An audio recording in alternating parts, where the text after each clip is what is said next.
When we speak here, and I'm speaking to several thousands of people here, but when you take all the independent broadcasting that is taking place, I'm looking at several phones pointed at the platform, and they are all reaching hundreds and thousands of people independently being broadcasted.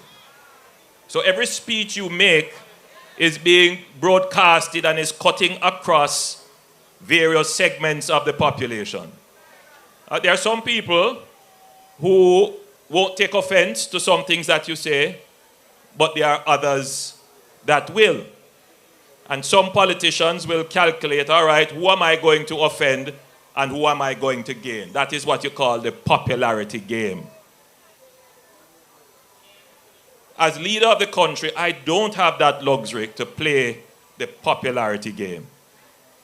I still have to serve all publics, all people of Jamaica.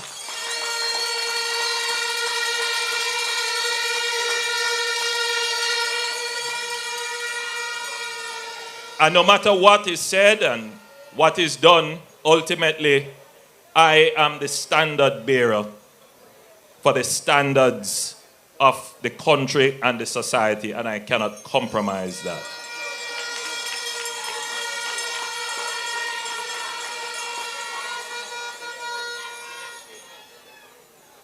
So my brothers and sisters in Christ, it is a blessing to be gathered here in 𝐒𝐔𝐆𝐄𝐒. Not just as members of a political movement, but as people of faith,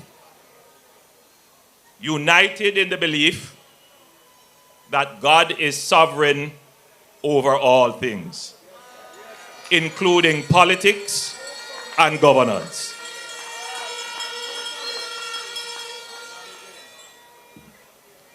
There are things that I will readily admit that it is not within my control. And politics, it is like liquor. When you drink too much of it, you get drunk.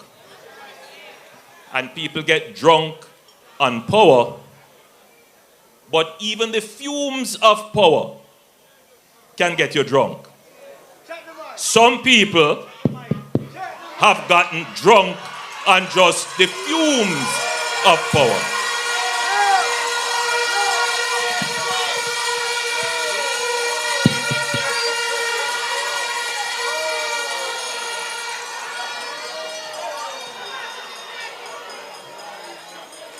We are reminded tonight that even on the political platform, the standards of righteousness must not be lowered.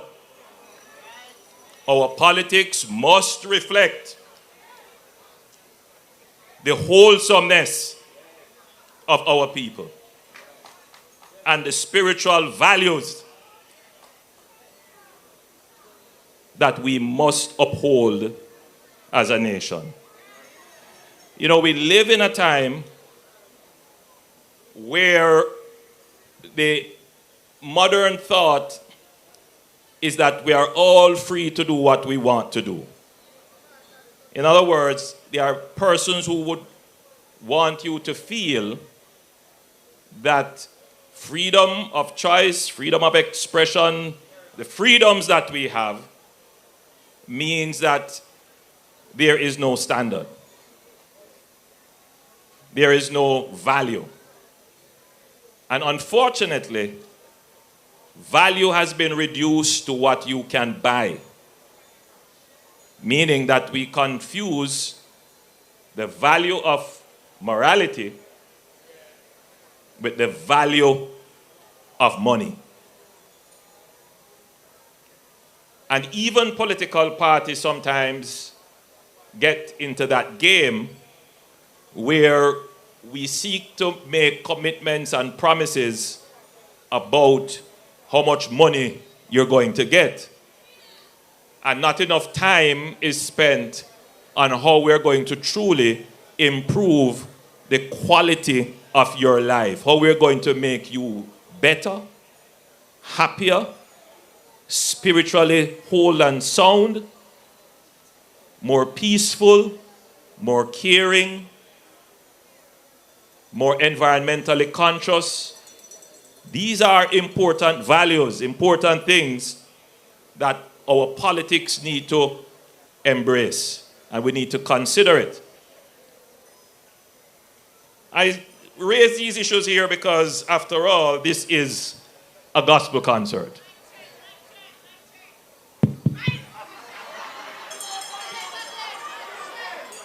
So, there are those who have used the political stage primarily to bring down people, thinking that popularity can be earned through profanity. But I say to you, as I have written to my political party to say, we are not in a race to the gutter.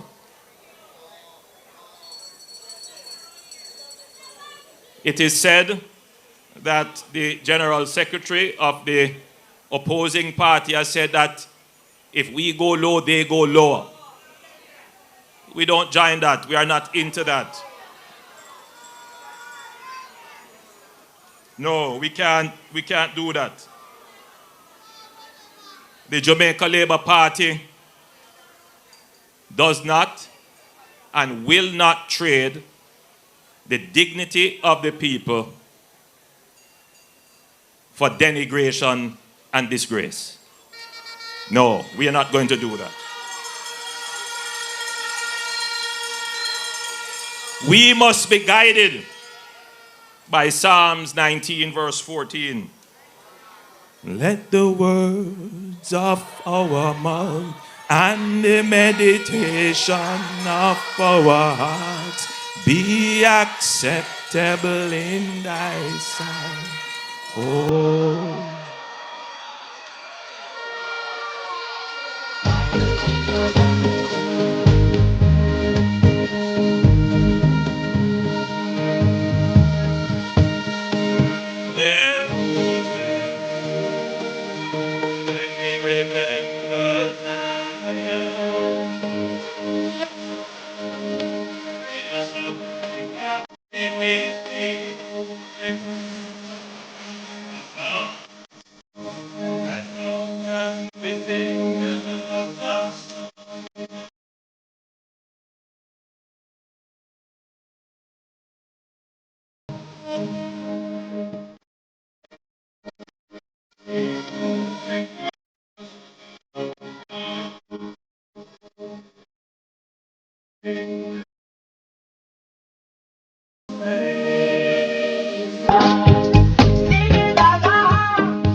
We have a tendency to believe that word is wind.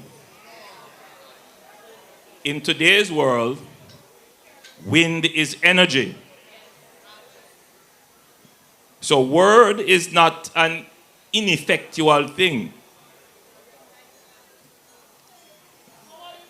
Word shapes. Word shapes minds. Words guide our hearts. Words signal what kind of leadership we have.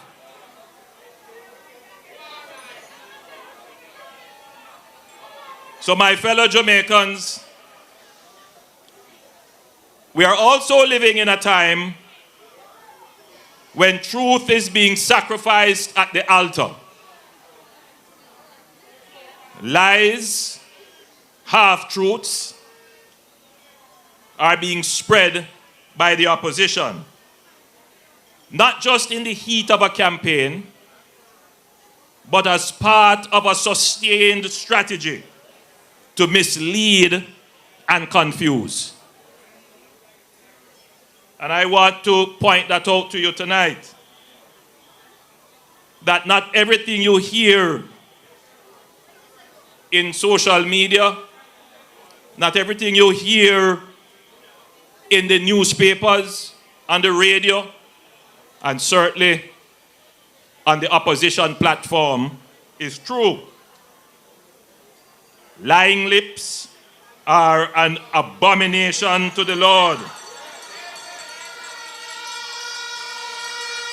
But they that deal in truth are his delight.